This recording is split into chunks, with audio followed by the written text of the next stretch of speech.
बिना माँ की बेटियां। एक गांव में पृथ्वी सिंह नाम के एक जमींदार थे। पृथ्वी सिंह काफी पैसे वाले थे। उनकी दो बेटियां रचना और पुष्पा थी। पुष्पा के जन्म के समय उनकी पत्नी का स्वर्गवास हो चुका था, इसलिए वे पुष्पा को ज्यादा प्यार नहीं करते थे। रचना को वो बहुत प्यार करते थे। रचना को भी इस बात का बहुत घमंड था। वह भी अपनी बहन पुष्पा से नफरत करती थी। रचना के लिए बढ़िया से बढ़िया पकवान बनाए जाते थे। पुष्पा को उसका बचा हुआ भोजन मिलता, कभी वह भी नहीं बचता तो वह भूखी ही सो जाती थी। धीरे धीरे समय बीता और दोनों बेटियां बड़ी हो गई। पुष्पा सुबह जल्दी उठकर स्नान आदि करके घर के आंगन में लगी तुलसी के बड़े मन से पूजा करती। उसके बाद मंदिर जाती। वहां से आने के बाद सारे घर का काम करती। रचना देर से उठती और वह स्नान आदि करके घूमने चली जाती थी।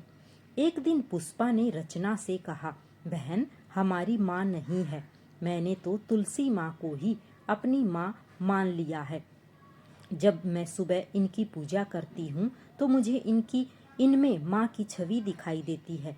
तुम भी सुबह माँ तुलसी की पूजा किया करो और मेरे साथ मंदिर चला करो। रचना ने कहा, मैं किसी पेड़ को अपनी माँ नहीं मान सकती। तुझे जो करना है वो कर। मुझे किसी चीज की जरूरत नहीं है जो मैं पूजा पाठ करूं। यह कहकर वह घूमने चली गई। कुछ दिन बाद पृथ्वी सिंह ने एक बहुत अमीर खानदान में लड़का देखकर रचना का विवाह तय कर दिया। रचना बहुत खुश थी। उसने पुष्पा से कहा, देखा, मेरा विवाह भी अच्छी जगह हो रहा है। अब मैं पूरी जिंदगी मजे करूंगी। बिना पूजा पाठ किए मुझे सब मिल गया। पुष्पा ने कहा, बहन, तुम मानो या न मानो, यह सब तुलसी मैया की कृपा है। जिस घर के आंगन में तुलसी मैया का पौधा होता है और उनकी पूजा होती है, उस घर में कभी कुछ अशुभ नहीं हो सकता। रचना ने कहा, ये सब किस्मत से मिलता है। तूने बचपन से आज तक तुलसी की पूजा की, पर तुझे हमेशा पुराने कपड़े और जूठन ही खाने को मिली। मुझे बिना कुछ किए सारे सुख मिले। पुष्पा ने कहा, बहन, इतना घमंड करना ठीक नहीं है। अब तुम इस घर से विदा होने वाली हो। एक बार तुलसी मैया का आशीर्वाद लेकर ही अपनी ससुराल जाना। वहां भी तुम्हें कोई कष्ट नहीं होगा। तभी पीछे से पृथ्वी सिंह की आवाज आई, तू अपनी चिंता कर, रचना को कोई कष्ट नहीं हो सकता, क्योंकि उसके लिए मैंने ऊंचा खानदान देखा है और खूब दान दहेज देकर उसे विदा करूंगा। इस सब में तुलसी की पूजा पाठ से कोई फर्क नहीं पड़ता। तब पुष्पा ने कहा, पिताजी, भगवान की मर्जी के बिना तो एक पत्ता भी नहीं हिल सकता। यह सब भगवान की ही कृपा है।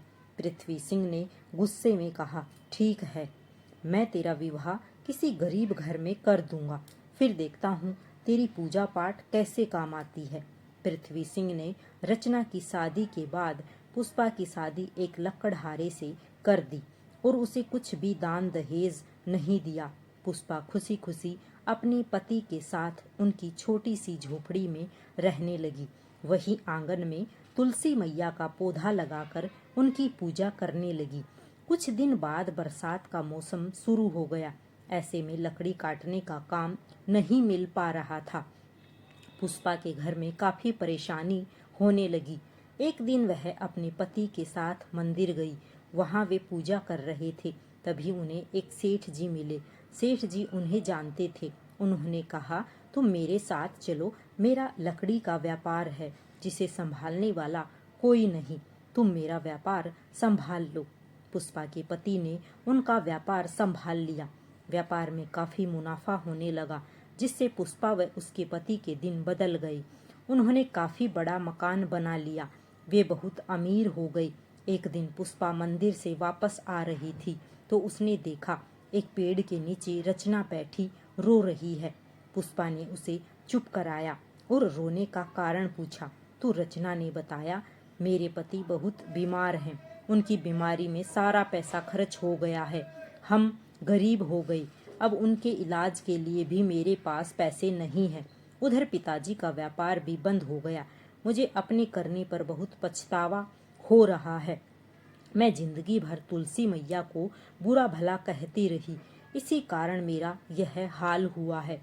और तुम्हारे जाने के बाद पिताजी ने आंगन में लगी तुलसी के पौधे की देखभाल नहीं की, जिससे वह सूख गया और उसके साथ ही घर की सुख समृद्धि भी चली गई। तब पुष्पा रचना को अपने घर ले गई और उसे काफी धन दिया। रचना ने उससे अपने पति का इलाज करवाया। कुछ दिन बाद पुष्पा अपने पिता के घर गई। पुष्पा के पति ने पृथ्वी सिंह के व्यापार में पैसा लगाकर उसे फिर से पहले जैसा कर दिया। पृथ्वी सिंह अपने किए पर बहुत पछता रहे थे। सबने मिलकर आंगन में माँ तुलसी का पौधा लगाया और नियम से माँ की पूजा करने लगे। राधे राधे सभी को। आपको ये कहानी कैसी लगी कमेंट बॉक्स में जरूर बताएं। जय श्री कृष्णा।